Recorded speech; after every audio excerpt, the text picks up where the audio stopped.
What is up, guys? It is the Sound Alchemist, and today we're going to be looking into the ShadowSpear box set. Last week I talked about the contents revolving around the Chaos side, with all their brand spanking new models and the epicness that is Chaos. Or should I say, the allure of Chaos was strong in that half of the box set. But today we're turning towards the Emperor's Light, and we're looking at the vanguard of the Imperium with these brand spanking new Primaris Marines and their new armor. I think it's called the Phobos armor. So, as we all know, last year Primaris came and they kind of shook things up. Primaris were being implemented into older chapters, Primaris were being created into their own chapters, and characters that we've known for ages has undergone a Primarisization process. That's probably not how you pronounce it, but they've undergone a Primaris transformation to basically bulk them up and become even more Space Marine-y than the Space Marines they used to be. So with all this Primaris stuff taken over, let's see what the contents of this box set has to offer. Now, everything you see here is going to be in the box set, so I will be providing a link to the Warhammer community page so you can get a better look into the rules, because I won't be going over everything.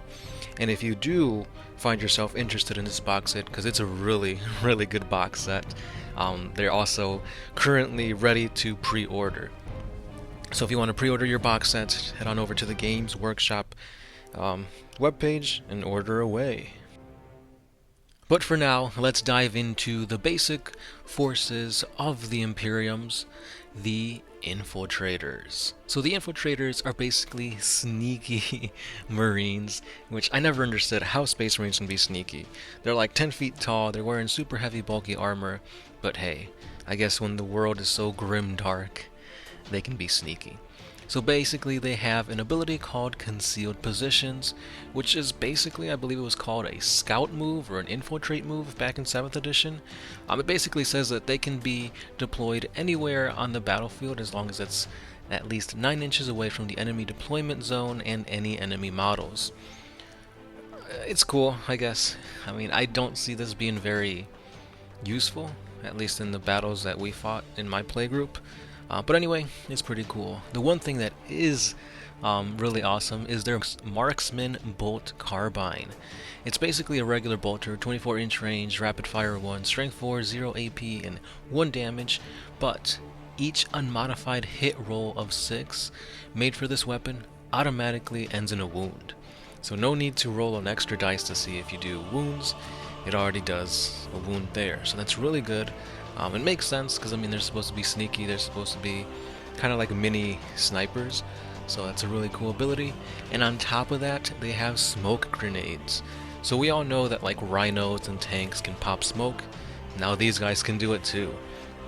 And it does, I think it does the same thing. They subtract 1 whenever you try to roll to shoot them. So again, it could lead your opponent to maybe not waste any shots on them, fire at another target, or if they do, they'll probably hit less. Now going to probably my favorite sculpt in the Imperium side, and that is the Eliminators, aka the Snipers. We are back with the Bolt Sniper Rifle with 3 types of rounds. You've got the Executioner round, the Mortis round, and the Hyper Frag round. Beginning with the Executioner round, they all have the same range of 36. This one is Heavy 1, and strength is 4, AP is -2, D3 wounds, but again, when you make a wound roll of a 6 or higher, it inflicts a mortal wound. So that just goes to show that you've hit a vital spot in your enemy, and it does more damage. The Mortis round is the same stats, 36, Heavy 1, Strength 4, although it's a -1 AP, but this weapon can target units that are not visible to the firer. You basically get to add 2 to any hit rolls made for this weapon, and units unfortunately do not receive the benefit of cover to saving throws. How the heck do they shoot this weapon and like it hits people that you can't see? I have no idea, but I guess that's how OP Primaris are. I think it's like I don't even know like the lore of how this would work. It's like Primaris just shoots in a random direction and it kills somebody. Or maybe it's like a Primaris shooting through a wall and then it hits the guy on the other side of the wall. But like, how do they know they're on the other side of the wall? I don't know. This seems very, very OP. It's not doing a lot of damage. It's only 1 damage, but still, like, you can shoot at a unit that's not visible to the firer. Like, what? Anyway, let's go to the last one, the Hyper Frag round. Same thing, 36 range, heavy D3, and it's just a regular 4 strength, no AP, 1 damage. Pretty much if you're going up against a large group of enemies, this is the one to use just because you get more shots. But, I mean, when you can hit somebody that you can't see, I don't know, I just see that the Mortis round is going to be used way more often. Either that or the Executioner round, because I mean it does a mortal wound, and you do D3 damage, so the Hyper Frag's not sounding too cool. But anyway, let's move on to the weird looking models, the Suppressors. These guys, I don't know, I feel like if they're carrying heavy weapons, they shouldn't be able to levitate or fly or use anti-grav. I mean, anti-grav, I guess gravity's not affecting you, so it doesn't matter how much the weapon weighs, but they just look a little weird to me. Keep them on the ground. But anyway, these guys are pretty bulky. They have the suppressing fire ability, meaning that if this unit destroys any model in the shooting phase, that the destroyed model's unit cannot fire Overwatch until the end of the turn. So this is very synergetic. Say you've got some assault units ready to charge in, I recommend first you lay down the fire with the suppressors, mowing them down in so many rounds that they can't fire back or attempt to stop the charge of the charging unit, and that's how you get your units into close combat without having to worry about that pesky Overwatch. Moving on to the HQ section, you've got the Lieutenant in Phobos armor. Again, just a sneakier, buffer version of the regular infiltrators. He does have the master-crafted Oculus Bolt Carbine. Again, it's just basically a beefier version of their own weapons, nothing too cool there. But then we move to the Captain in Phobos armor. Again, he's supposed to be sneaky, but how are you going to be sneaky if you're a Space Marine? Anyway, he's got the Omni Scrambler. Basically, this means that units on the battlefield cannot set up within 12 inches of this model. So if you're trying to like deep strike and assault him, you can't set up 9 inches away from him, it has to be 12. And that kind of means like, hey, if you position this guy strategically, you're not going to be in charge range of a whole bunch of units because of that 12-inch bubble. And then we get to my second favorite model, the Librarian in Phobos armor. Phobos armor, it seems pretty okay. I like the original Primaris armor, because it kind of reminds me of like the Horus Heresy with like the way their helmets are. But this Librarian still looks pretty cool. He's got a nice, awesome pose. He's got a sword.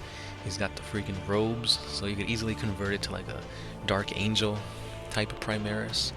But anyway, he has some pretty awesome abilities that are very synergetic to the army. So we'll start with the Scryer's Gaze. Basically, this means that if it goes off, any friendly Adeptus Astartes Phobos unit within 18 of the Seikar can reroll failed hits for attacks made with ranged weapons. And also, enemy models do not receive the benefits of cover to their saves against that unit. So basically, this box set is meant to be very synergetic with one another. You're denying cover saves, you're shooting at people you can't see, and now with the Scryer's Gaze, you can reroll failed hits. So it's going to be a very shooty army, and a very stealthy one at that, because you have Shrouding. Again, it affects a friendly Adeptus Astartes Phobos unit within 18 of the Seikar, and basically this means that models can only shoot at the unit if they are the closest target visible to them. So again, this means more like stealth options. You can kind of play to the whole scenario I was talking about later with the suppressing fire from the heavy weapons team. You could have them out in the open and then cast Shrouding on them so that they can't shoot at them. use them as a way to suppress the enemy you're going to target, and then charge right in. So very synergetic with this army. I like it, and I feel like it's more synergetic than the demon side of the ShadowSpear box set. And that's pretty much all I'm going to be covering on this side of the ShadowSpear box set. There's a little bit more rules in there, such as warlord traits and all that stuff. But again, I'm going to leave the link down below so you guys can head over to the Warhammer community page and enjoy the epicness of this article. I'm really pumped for this box set. I've already decided to go 50-50 with a buddy of mine. I'm going to keep the Chaos side, and he's going to go with the Imperium side. So, because I mean, looking at the Imperial units, it's like I could use them in my army, but I just don't like how they look. I prefer the armor from the other Primaris Marines. Again, stealth never really was my thing, although I will be probably getting some eliminators, the snipers and the librarian. Maybe I'll trade for them or eBay or something like that. But again, I feel like I'll get more use out of the Chaos side, and we'll see how it goes. But anyway, guys, this is live for pre-order, so go on over to the Games Workshop webpage and pre-order away. It is a really amazing box set, and I'm pretty sure it's gonna sell like hotcakes. So if you guys have any other tactics you can think up of, if you guys know what models are gonna be like instant must-haves, let me know down in the comments below. Also, what type of chapter are you gonna paint this scheme in? Let me know down below. And of course, stay more subscribed, because we will be doing giveaways coming soon. Also, head on over to the Facebook page, because we will have a giveaway pretty soon on there. So without further ado, guys, hit that subscribe button, hit that like button, and I'll catch you guys next time. This is the Sound Alchemist, part of One Mind Syndicate, and I'll see you tomorrow.